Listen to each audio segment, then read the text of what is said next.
Good morning students. इस video में हम एनसीईआरटी के कुछ एक्स्ट्रा क्वेश्चंस हैं वो करेंगे। यही आपको नोटबुक में राइट करनी है। मैं बता देती हूँ आपको।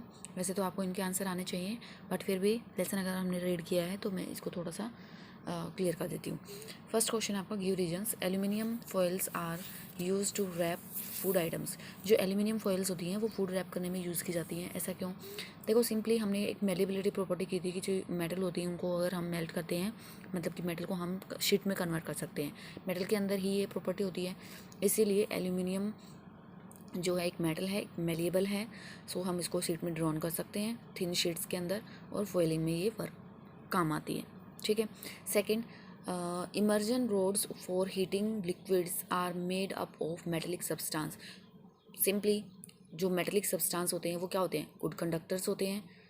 डेट्स वाई इलेक्ट्रिसिटी को इजीली अपने अंदर से पास कर सकते हैं, हीट को इजीली पास कर सकते हैं।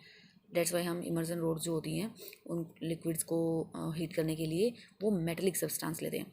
Copper can not displace zinc from its salt solution. Copper जो होता है वो डिस्प्लेस नहीं कर सकता जिंक को साल्ट सॉल्यूशन से, क्योंकि जो रिएक्टिविटी सीरीज आपने की है उसमें आपको बहुत ही क्लियरली गिवन है zinc is more reactive than copper.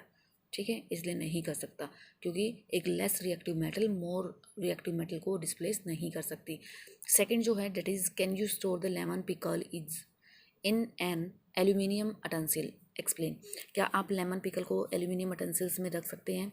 तो बेटा, पिकल कंसिस्ट ऑफ एसिड। जो पिकल होता है उसके अंदर एसिड होता है, और जो रिएक्ट कर सकता है एल्यूमिनियम मेटल के साथ, क्योंकि हमने मेटल की रिएक्शन देखी है एसिड के साथ।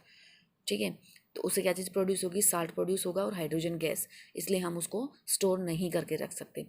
नेक्स्ट है, what happens when dilute sulphuric acid is poured on a copper plate. ये कह रहा है कि अगर डाइल्यूट सल्फ्यूरिक एसिड को हम किसी कॉपर प्लेट में पोर कर देते हैं तो क्या होगा? सेकंड, इस पहले इसी का आंसर कर लेते हैं।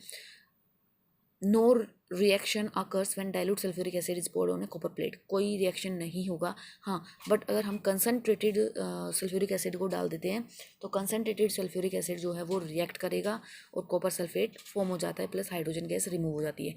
सेकेंड है, iron nails are placed in a copper sulphate solution. जो आयरन नेल्स हैं उनको अगर कॉपर सल्फेट सॉल्यूशन में रखा जाए तो क्या होगा? सिंपली डिस्प्लेसमेंट रिएक्शन होगी। जो आयरन है वो डिस्प्लेस कर देगा कॉपर को, और अपने साथ और सल्फेट के साथ वो फेरस सल्फेट जो है वो एक केमिकल बना लेगा। नेक्स्ट है, Saloni take a piece of burning charcoal and collected the gas evolved in a test tube. How will she find the nature of gas. कैसे पता करेगी उस गैस का नेचर क्या है?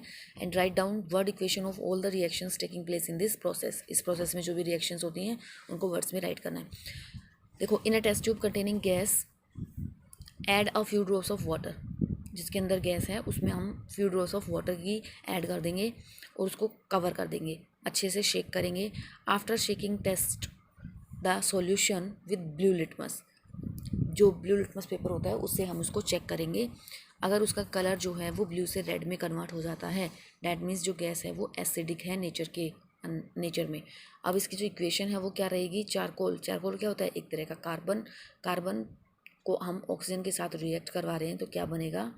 Carbon dioxide. नेक्स्ट क्वेश्चन है, एक दिन जो रीटा होती है वो किसी ज्वेलरी शॉप पे जाती है, गोल्ड स्मिथ के पास जाती है और अपनी जो पुरानी ज्वेलरी है वो उसको देती है, एंड कुछ टाइम के बाद उसको वॉश करने के लिए देती है, और कुछ टाइम के बाद जब वो उसको वापस लेती है तो उसके वेट के अंदर थोड़ी सी कमी उसको मिलती है। तो क्या आप हमें बता सकते हैं कि ऐसा क्यों हुआ? सिंपली बेटा, जब भी गोल्ड ऑर्नामेंट्स को हम वॉश करते हैं या पॉलिश किया जाता है तो उसमें क्या होता है, उसको एक लिक्विड के अंदर उसको शाइन करने के लिए, वॉश करने के लिए उसको एक लिक्विड के अंदर हम डिप करते हैं, डेट इज़ एक्वारीजिया। एक्वारीजिया क्या होता है? ये हाइड्रोक्लोरिक एसिड और नाइट्रिक एसिड का मिक्सचर होता है।